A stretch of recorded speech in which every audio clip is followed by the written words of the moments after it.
Fear is a tool. But when that light hits the sky, it's not just a call. It's a warning. It is a big week for DC movie fans this Friday. The brand new movie, The Batman, is coming out in theaters. Film critic Lonita and I actually had the opportunity to check out a special sneak peek.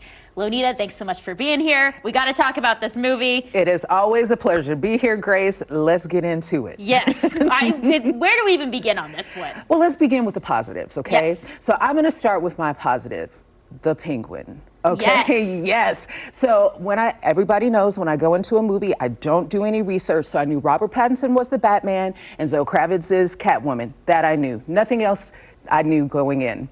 So when I saw the Penguin, I said, oh, who is this? Wait a minute. You know, he was kind of sexy, dark and mysterious, but his acting is so even and level, and I said, this is somebody. I didn't know it was Colin Farrell. The makeup is amazing.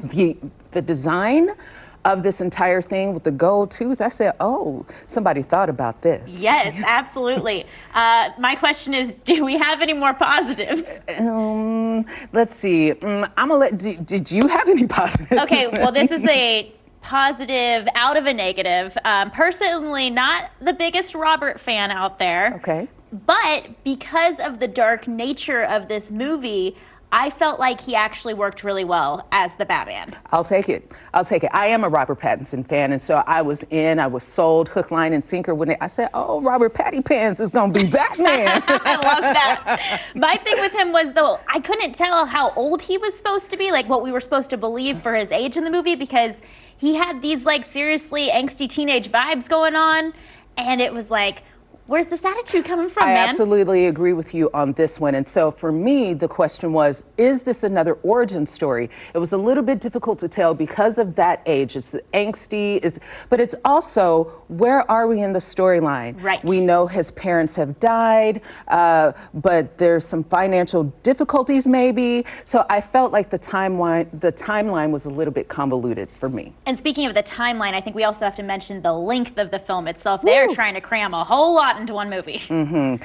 This is a place where the movie can be highly streamlined. And for me, I go in, of course, if I had gone in knowing that Matt Reeves had directed this, my view into the movie would have been biased. It would have been skewed. So I'm glad I didn't know. And so I could feel that time. I could feel that, you know, if we got rid of 45 minutes, you know, but Grace, people are loving this movie. Which we're happy for you. That's all I have to say about that. Good for you. I agree. I am a little bit surprised at the overwhelming. It's sitting at 86% on Rotten Tomatoes right now. I cannot say that I agree with it. My biggest issue with the movie is the style. I think it's dark, but it's also a Western opera. And for me, Batman as a cowboy, it didn't quite play for me. So if you like different, you'll like this Batman movie. Lonita, thank you so much for joining us. Thank you.